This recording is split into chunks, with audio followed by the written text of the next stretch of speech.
આજની આ ભ્રષ્ટાચારની પોલ કોઈને ખબર નહીં હોય કેવડું મોટું રેકેટ હાલે છે, જેમાં લાખો રૂપિયાની વાત નથી, 2, 5, 10 લાખ રૂપિયા કે કરોડ કે 2 કરોડની વાત નથી,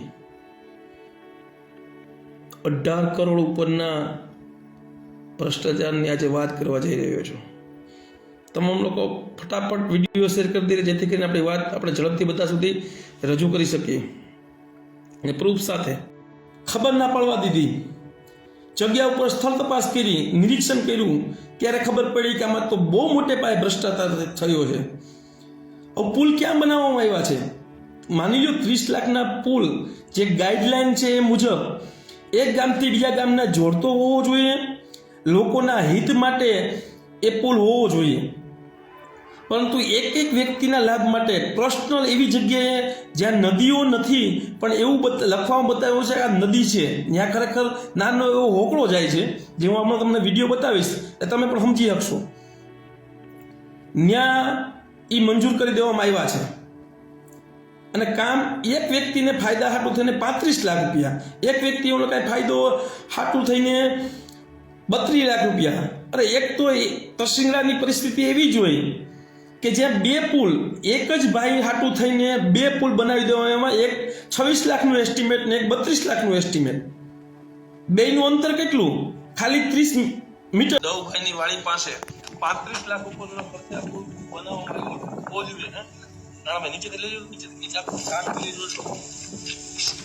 લાઈટ આવે છે, તો લાઈટ આવે છે. જો ધૂળ ખરે છે.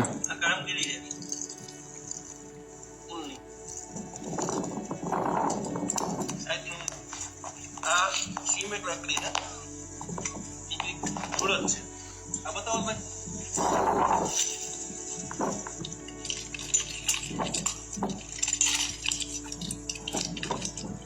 હાથ અડાડી દઉં આખું નીકળી જાય. આખો વિડીયો પથ્થર ક્યાં દેખાય? ક્યાં? આ પથ્થરો લેજો, પથ્થરો આ પથ્થરો ચોખ્ખા દેખાય આવે, અંદર ફૂલ ભ્રષ્ટાચાર શું છે. ચાલો આ પેલું કોચવીનું કામ, જેમાં તમને જણાવી દઉં કે 70 મીટર લંબાઈવાળો છે, જે જગ્યા ઉપર નથી. અંદરથી કામ લેવાનું છે. 1.30 સમથિંગનું એસ્ટિમેટ છે ઊંડાઈમાં. જગ્યા ઉપર 3 ફૂટે કામ નથી, 3 ફૂટે, અમુક જગ્યાએ 1.5 ફૂટ, અમુક જગ્યાએ 1 ફૂટ, અમુક જગ્યાએ અડધો ફૂટ. જ્યાં ભૂંગરા આવે છે વચ્ચે બસ ત્યાં 4 ફૂટ કે 5 ફૂટ, કારણ કે ભૂંગરા નાખવા માટે તેની ઊંચાઈ તો કરવી પડે ને એટલી. હવે આ વાડીની તમને સત્ય હકીકત બતાવું કે આ જે રસ્તો છે, તમને રસ્તો દેખાઈ રહ્યો છે, માત્ર અહીંયા ક્યાંય પાણી આવતું નથી, ત્યાં ક્યાંય કોઈ હોકળો છે નહીં. તમે જોઈ શકો નહીં આખે કાંઈ કે હોકળો નથી. એક વ્યક્તિને લાભ પહોંચાડવા માટે થઈને અહીંયા એકનું ભૂંગરાનું ખાલી 2 લાખનું કામ હોત ને તો એ કામ થઈ જાય એમ હતું. સરકારશ્રીની પહેલી જ ગાઈડલાઈન આ લોકોએ ફોલોઅપ કરી નથી. તમામમાં લોખંડ છે. આ કામમાં 5.5 ટન લોખંડ છે. એક પણ લોખંડ ક્યાંય જોવા મળ્યું નથી. સંપૂર્ણ આખો વિડીયો બહુ લાંબો છે એટલે ફેસબુકમાં નહીં બતાવી શકું, પણ આ વિડીયો બધા ડાયરેક્ટ ટીડીઓશ્રીને અને ડીડીઓશ્રીને ડાયરેક્ટ જઈને એમને આપવાના છે લેખિતમાં. અને આની સ્થળ તપાસ કરાવો. એસ્ટિમેટ પ્રમાણે 10% કામ નથી થયું. એસ્ટિમેટ પ્રમાણે 10%. આ ગામમાં હું પૂછવા ગયો તો કેટલાનું કામ હતું, ખેડૂતનું બાજુવાળો ખેડૂત આવીને કે અમને એમ કીધું કે આ 4 લાખનું કામ છે. હવે 4 લાખમાં કામ કેમ પૂરું કરીએ, એટલે ધૂળ ને રેતી ને બધું નાખીએ છીએ. ખેડૂતોને કંઈ ખબર નથી હોતી, એટલે આવા ભ્રષ્ટાચારીઓ, કોન્ટ્રાક્ટરો આપણે લૂંટવાનું કામ કરે છે. બીજું કામ છે એ બોડી કામનું તમને બતાવું છું. વિડીયો બધાના બહુ લાંબા છે, પણ આ બોડી કામનું તમારે જોવા માટે એટલા માટે આવશ્યક બની જાય છે કે ત્યાંના ખેડૂતો મોઢે કહે છે. એક વસ્તુનું માનીશ કે બોડી ગામનો રસ્તો છે એમાં 50 જેટલા ખેડૂતોને ફાયદારૂપ છે. એ મેં જોયું છે. બાકી એક પણ કામમાં કોઈ પર્સનલ વ્યક્તિ સિવાય એક પણ કામને લાયક નથી. ત્યાં ખેડૂતો પોતે પોતાની રીતના શું કહે છે એ આખો વિડીયોમાં તમે જુઓ, અને કઈ રીતના ભ્રષ્ટાચાર થયો એ તમે જુઓ.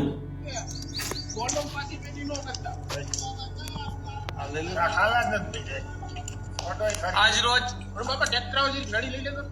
એક અભિયાન ઉપાડ્યું છે કે મનરેગાના કામોમાં ભારતીય જનતા પાર્ટીના અમુક મળતિયાઓ દ્વારા 18 કરોડની ગ્રાન્ટ લઈ આવવામાં આવી છે. જ્યારે આ માળી આટના તાલુકાના પીએમઆઈ ના લોકોને પોતાના મકાન બનાવવા માટેના હપ્તાની ગ્રાન્ટો આઈઆરડી વિભાગ પાસે નથી. જ્યારે સામાન્ય અને નાનો માણસ, ગરીબ માણસ જાય છે ત્યારે એમ કહે છે કે પતિ પૈસા નથી આવ્યા, પૈસા આવશે ત્યારે આવશું. અને અત્યારે માત્ર ફોજીના કામ 18 કરોડના ચાલે છે. કામ હારા કરતા હોય તો વાંધો નથી, લોકોના હિત માટે કામ થતું હોય એમાં ગમે ત્યારે સાથ અને સહકાર છે. પણ આજે જ્યાં હું આવ્યો છું, આજે તારીખ છે 8/2/2024, આ બોઈ ગામે છું. આ પુલ કદાચ અહીંના ખેડૂતોને પણ ખબર ન હોય કેટલા લાખમાં બનતું હોય છે. કેટલા લાખનું કામ હોય છે ખબર છે? અંદાજે કેટલું હોય છે બાપા? આ 26 લાખ રૂપિયાનું કામ છે. કેટલું? 26 લાખ રૂપિયાનું પૂરેપૂરું કામ છે. 1 રૂપિયાનું ઓછું, 26 લાખ ને 50 રૂપિયાનું આ બોડી ગામનું કામ છે, જેમાં આ ખેડૂતો પણ ઉપલબ્ધ છે. આજે આ ઓન પેપર ચાલુ બોલે છે કામ. આ મનરેગાનું કામ છે, અહીંના બોડી ગામના લોકો દ્વારા કરવાનું હોય છે આ કામ. પણ બીજા મળતિયાના કોન્ટ્રાક્ટર હોય આવીને કામ કરે છે. આ મનરેગાનું કામ 80-20 રશિયામાં હોય, આ 60-40 રશિયામાં હોય. પણ એક પણ અહીંયા ખેડૂત ગામનો કોઈ માણસ કામ કરતો હતો? આમાં એક પણ કામ કરતો હતો? કોઈ આવે છે કે ગામના માણસો 10, 20, 30, 40, 50 પાણી આ લોકોની પરિસ્થિતિઓ જોજો તમે. વિચારજો ભાઈ, આ પુલમાં તમે પરિસ્થિતિઓ જે આપણે પેલા 2 પુલમાં જોઈ, પાણા ભરી દેવામાં આવ્યા છે. સિમેન્ટ તો ઠીક, આમાં રેતી વાપરે છે, એ સિલ્કોટ વાપરે છે. રેતીનો ભાગ જ નથી, આ સિલ્કોટ વાપરવામાં આવી છે. અહીંના ખેડૂત થોડા જાગૃત છે. આ રેતી નથી, આ ધૂળ છે. ધૂળ નાખવામાં આવી છે અને ખેડૂતોએ જે કામ કાંકરી નાખવામાં આવી છે, જેમાં ધૂળ ચોખ્ખી દેખાય છે. પણ અહીંના જાગૃત ખેડૂતોને હું ધન્યવાદ આપું છું. અહીંના નાગરિકોને ધન્યવાદ આપું છું. આપણે આપણું અભિયાન એક જ છે કે જાગૃત થાવ. આ જાગૃતિનું પરિણામ છે કે આજે કાંકરી હારી આવી છે. આજની તારીખે આ કામ ચાલુ છે, પણ એક પણ લેબર નથી દેખાતો, એક પણ માણસ અહીંયા નથી દેખાતો. આજે ખબર પડી ગઈ છે વિઝિટ છે, કામ બંધ કરી દેવામાં આવ્યું છે. શું કામે? કારણ કે ભ્રષ્ટાચાર રહ્યા કે દેખાય છે. ભાઈ પાસે ફોટા જોયા જ્યાં પાણા નાખતા વિડીયો દેખાય છે ચોખ્ખા. અહીંયા પેલા આવી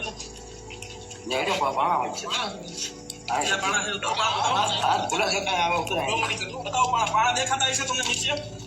આ ચોખ્ખા પાણા બધી દેખાય છે. નીકળા ભ્રષ્ટાચાર સિવાય કઈ કર્યું નથી.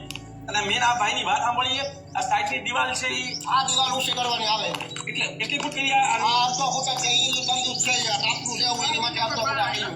પહેલા કેટલી દિવાલનું કટર મારે ત્યાં અમે પાણી દીધું. આ ભાઈઓ કેટલી વાર 6 ફૂટ.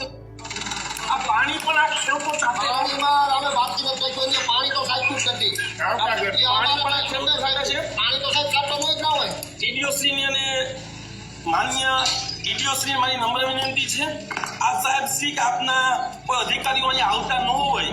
જોયા કોઈ અધિકારીઓ આવ્યા હતા ભાઈ? કોઈ પાણી અમે પાણી સાહેબ પેલો પ્રશ્ન થઈ ગયા. પાણી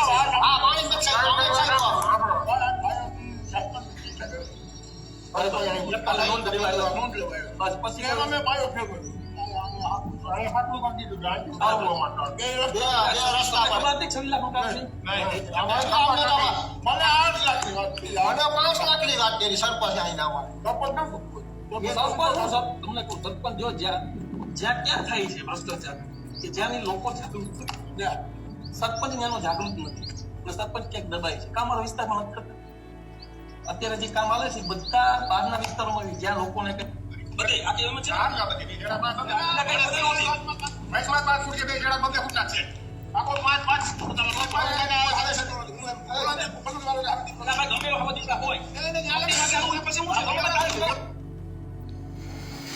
આ બોડી ગામનો તમે જોયો, બધા વિડીયો બતાવવાની કોશિશ તમને કરીશ.